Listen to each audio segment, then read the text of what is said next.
हाँ जी, कैसे हैं सारे। तो भाई लोग, आप सबके साथ क्या ऐसा होता था स्कूल टाइम में कि आपको कहा जाता था कि जितनी शीट्स भरोगे ना उतने ही आपको नंबर मिलेंगे, खास करके इंग्लिश की क्लास में। अब ऐसे राइटिंग, लेटर राइटिंग, ये सब हमने अपने स्कूल टाइम में भी किया है।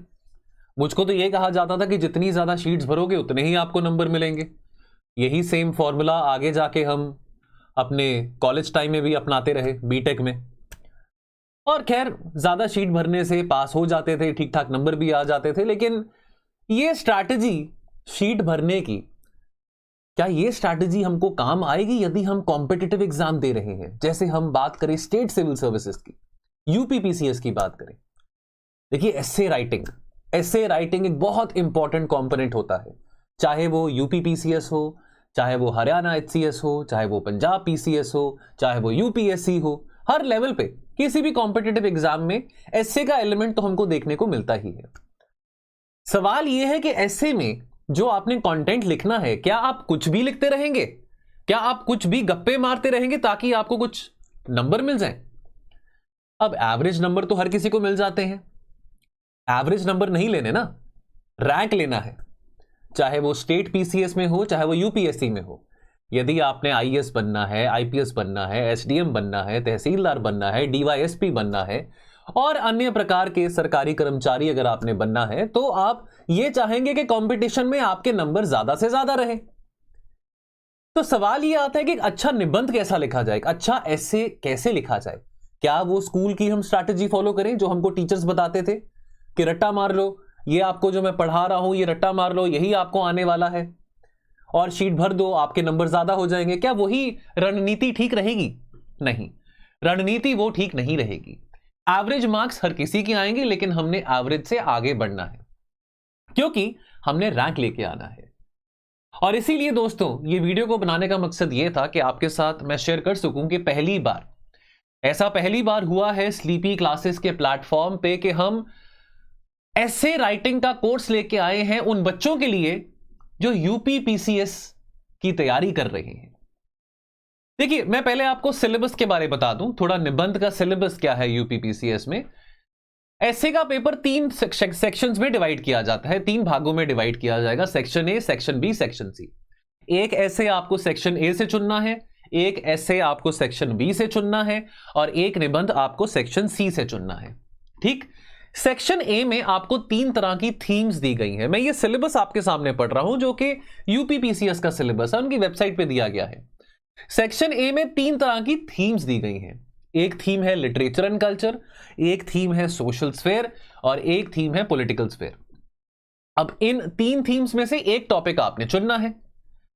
दूसरा, सेक्शन बी में एक थीम है science, environment, technology. Second theme again यहां पे socio economic issues, economic sphere related issue आ जाते हैं। और तीसरी जो थीम है वो ऋषि क्षेत्र से, इंडस्ट्री से, ट्रेड से, व्यापार से रिलेटेड है। अगेन इन 3 थीम्स में से आपने एक टॉपिक चुनना है। सेक्शन सी में फिर 3 तरह की थीम्स आ जाती हैं। एक तो राष्ट्रीय और विदेश इवेंट्स की हम बात करें, देश विदेश में क्या चल रहा है, नेशनल और इंटरनेशनल इवेंट्स की बात हो, या नेचुरल कैलमिटीज हो, डिजास्टर्स हैं, अर्थक्वेक है, सुनामी है, ड्रॉट है, फ्लड्स हैं। या third, national development programs and projects, यहां पे जो योजनाएं होती हैं सरकारों की, केंद्र सरकार की या राज्य सरकारों की, वो आ जाती हैं। अगेन इन 3 थीम्स में से आपने एक टॉपिक चुनना है। अब अगर आप एक जरा गौर से नजर मारेंगे इन सब थीम्स को, कोई आउट ऑफ द बॉक्स तो नहीं है। मोस्टली ज्यादातर बच्चे जो यूपीपीसीएस की तैयारी करते हैं, यूपीपीसीएस का पेपर देते हैं, वो यूपीएससी की भी तैयारी करते हैं। अब अखबार पढ़ना, करंट अफेयर्स पढ़ना, 4 किताबें पॉलिटी की पढ़ना, हिस्ट्री की पढ़ना, सोशियो इकोनॉमिक इश्यूज बनना, ये सब पढ़ना, ये आपको यूपीएससी में भी काम आता है, ये आपको स्टेट सिविल सर्विसेज में भी काम आता है ना। सवाल यह है कि क्या हमारे पास कंटेंट की कमी है? नहीं, कंटेंट की कमी तो हमारे पास बिल्कुल नहीं है। आप जीएस पढ़ते हैं, आप अखबार पढ़ते हैं, आप मैगजीन्स पढ़ते हैं, योजना मैगजीन आती है, कुरुक्षेत्र मैगजीन आती है, कंटेंट की कमी नहीं है। सोशो इकोनॉमिक इश्यूज के ऊपर बात पूछी जा रही है, ऋषि क्षेत्र के ऊपर बात पूछी जा रही है, वातावरण के बारे बात पूछी जा रही है, बदलते वातावरण के बारे बात पूछी जा रही है, बाढ़ के बारे पूछा जा रहा है, रेनफॉल पैटर्न के बारे पूछा जा रहा है, देश विदेश में क्या हो रहा है, ये सब हमको पता है।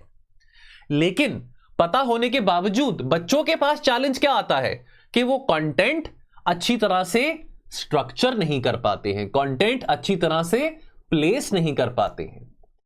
रेलेवेंट कंटेंट प्लेस करना वो भी एक कला होती है। आप वो लिख के आएंगे जो कि आपको पता है लेकिन पूछा कुछ और जा रहा है, तो ये बात तालमेल नहीं खाने वाली है, फिर आपके एवरेज नंबर ही आएंगे। फिर एग्जामिनर तरस खा के आपको नंबर देगा कि चलो इस बच्चे ने वो लिखा है जो कि इसको आता है, जो पूछा गया है उसके ओरिएंटेड तो इस बच्चे ने कुछ नहीं लिखा है। और इसीलिए बहुत जरूरी है कि हम फंडामेंटल समझें, हम नींव समझें, बेसिक चीज समझे कि ऐसे को लिखना कैसे है, ऐसे का स्ट्रक्चर कैसे बनाना है, और एसे में उस पर्टिकुलर टॉपिक का जो एसे हम लिख रहे हैं उसमें मल्टीपल डायमेंशंस कैसे डालने हैं। एक बात बताऊं, यदि आप यूपीएससी का पेपर दे रहे हैं, यदि आप यूपीपीसीएस का पेपर दे रहे हैं, यदि आप एमपीपीसीएस का पेपर दे रहे हैं, यदि आप किसी भी राज्य का पीसीएस पेपर दे रहे हैं, हर एक पेपर में एग्जामिनर आपको प्रेस करेगा यदि आप अपने आंसर्स में और अपने एसे में ज्यादा से ज्यादा डायमेंशंस कवर कर सके। अब सवाल यह भी आता है कि सर ज्यादा डायमेंशंस करने का मन तो बहुत होता है, लेकिन परंतु किंतु बीच में आ जाता है कि समय बहुत सीमित है, लिमिटेड है। तो वो भी एक कला है कि कैसे सीमित समय में, कैसे लिमिटेड टाइम में हमने अपना एसे लिखना है। अब अगर मैं यूपी पीसीएस का एसे का पेपर ये पिछला 2022 का मैं उठा के देखूं तो ये 150 मार्क्स का है, जहां पे 3 सेक्शन है, यानी कि एक सेक्शन 50 मार्क का बनता है। सेक्शन ए में से अगर एक टॉपिक उठाएंगे वो 50 मार्क का ऐसे होगा, सेक्शन बी में से 50 मार्क, सेक्शन सी में से भी 50 मार्क, ठीक, यानी कि 50 50 50 बना 150 नंबर, 150 मार्क्स।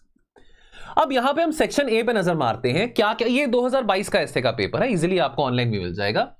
अब यहां पे 2022 के पेपर में अगर हम देखें, सेक्शन ए में 3 तरह के आपको यहां पे टॉपिक्स दिए गए हैं।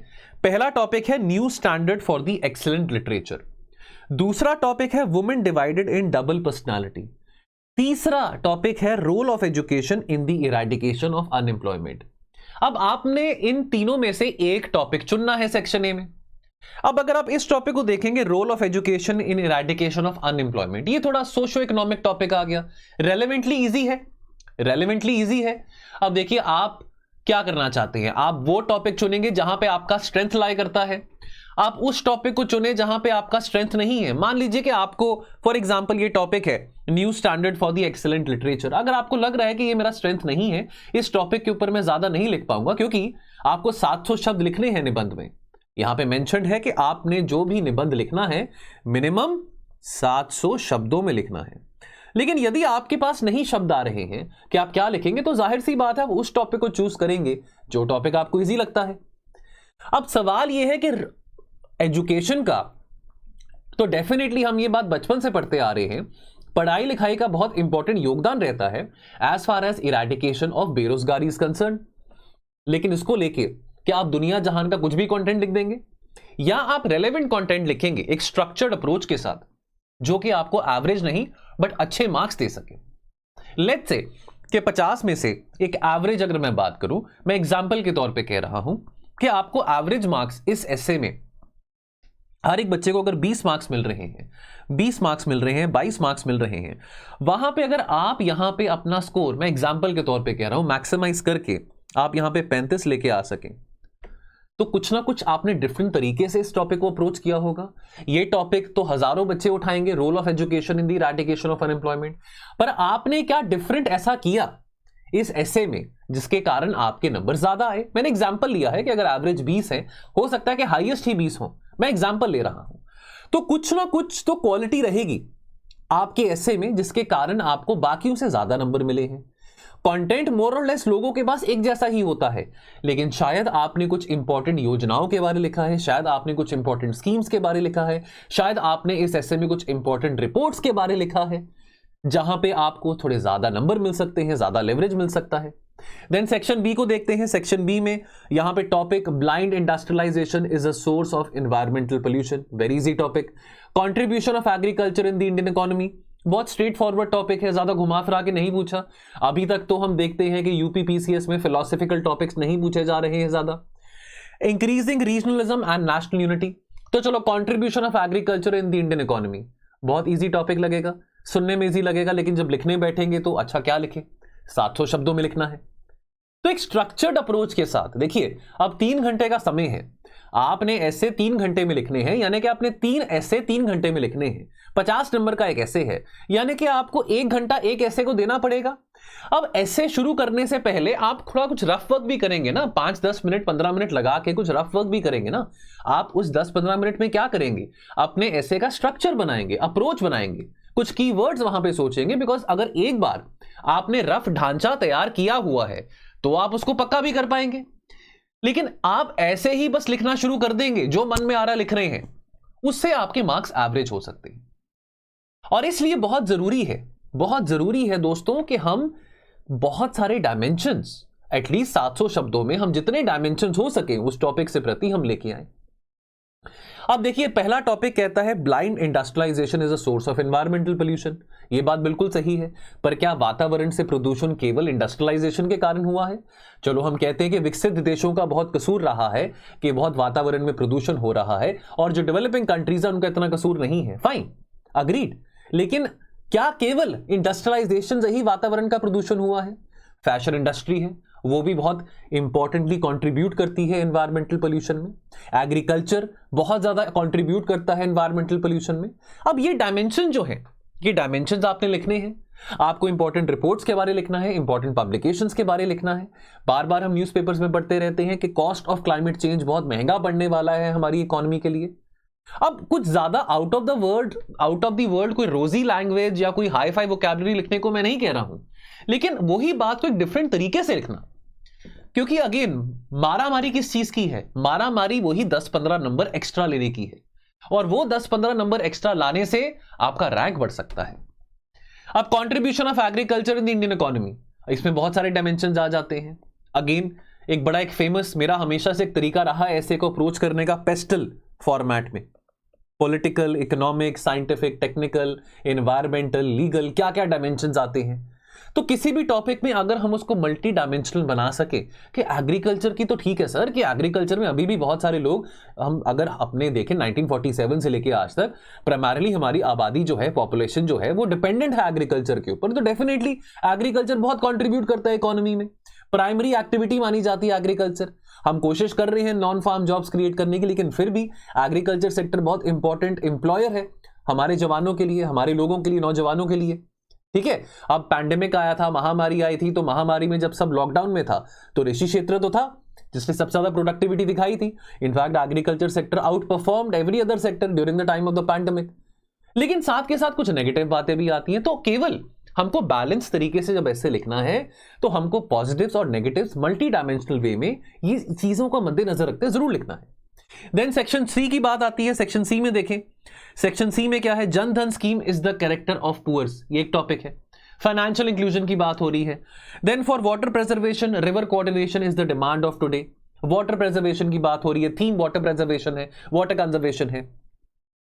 थर्ड टॉपिक कहता है television is leading bad culture. बड़ा वेग सा टॉपिक लगेगा, ये तो हम बचपन से पेरेंट्स कहते आ रहे हैं कि टीवी कम देखो, आंखों में बड़ा चश्मा लग जाएगा, टीवी देखना अच्छी बात नहीं है, पढ़ाई लिखाई करो, एटसेट्रा एटसेट्रा। बट सर, अब टीवी तो हमको ज्ञान भी बहुत देता है। टीवी में बहुत सारी ऐसी चीजें आती हैं जिसके चलते हमको ज्ञान मिलता है ना। टीवी में सारी बुरी बातें तो नहीं आती हैं। सोशल मीडिया का बहुत फायदा भी है जहां पे नुकसान भी है। तो केवल आप यहां से एक और बात हम समझते हैं, जहां पे हम स्ट्रक्चर की बात कर रहे हैं, एक मल्टी डायमेंशनल वे की बात कर रहे हैं, वहां पे हमको ये भी समझ आ रहा है कि हमको अपने एसे में बैलेंस बनाना है। जरूरी नहीं है कि हमको इस टॉपिक के साथ अग्री करना है कि हाँ टीवी से सब कुछ बुरा हो रहा है, टीवी देखने से सब नुकसान हो रहा है। नहीं, उसके फायदे भी यहां पे लिखने हैं। तो ये ऐसी जो स्ट्रैटेजी है, क्या आपका स्ट्रक्चर होना चाहिए, किस बैलेंस के साथ आपने ऐसे लिखना है, किस संतुलन के साथ आपने ऐसे लिखना है सीमित समय में, ये सारी बातें हम करेंगे हमारे इस कॉम्प्रिहेंसिव यूपी पीसीएस के ऐसे कोर्स में। दोस्तों, इस कोर्स के कुछ फीचर्स हैं, मैं आपके सामने यहां पे वर्णन करना चाहता हूं। देखिए, पहली तो हम फंडामेंटल जो है ऐसे राइटिंग के वो समझेंगे, फंडामेंटल्स बेसिक ऐसे राइटिंग के वो समझेंगे। देन साथ के साथ आपको कंटेंट लेक्चर्स यहां पे मिलेंगे। आपको यहां पे 10 से 12 कंटेंट लेक्चर्स मिलेंगे, जहां पे जो लेक्चर्स हैं मैंने थीम में बांटे हुए हैं। ठीक है, for example democracy and governance है, फॉर एग्जांपल टेक्नोलॉजी है, फॉर एग्जांपल एग्रीकल्चर है। उस थीम से रिलेटेड आपको खूब सारा कंटेंट मिलेगा, वीडियो फॉर्मेट में भी और पीडीएफ फॉर्मेट में भी। वो जो कंटेंट होगा आपके लिए एज अ फॉडर काम करेगा ताकि आप एक अच्छा ऐसे लिख सकें। साथ के साथ आपको 2 फुल लेंथ टेस्ट भी यहां पे देखने को मिलेंगे।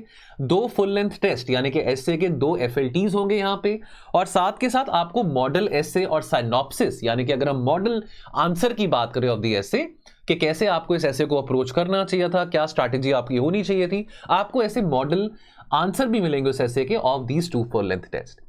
ये चारों फीचर्स किन बच्चों के लिए अवेलेबल होंगे? जो बच्चे कोर्स लेते हैं यूपीपीसीएस का विदाउट इवैल्यूएशन। तो विदाउट इवैल्यूएशन आपको ये कोर्स पड़ेगा 2999 का।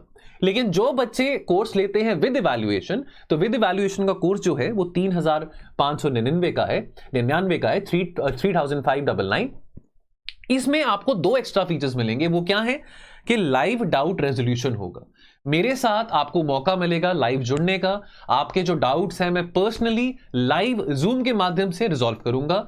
और साथ के साथ जो बच्चे विद एवैल्यूएशन का प्रोग्राम लेते हैं, साथ के साथ उनका लाइव टेस्ट डिस्कशन भी होगा। ये जो 2 फुल लेंथ टेस्ट आपको दिए जाएंगे उसका हम लाइव टेस्ट डिस्कशन करेंगे। आप सबके आंसर्स को डिस्कस करेंगे कि कहां कहां पे आपकी कमी पेशी रही है, कहां कहां पे आपकी गलती रही।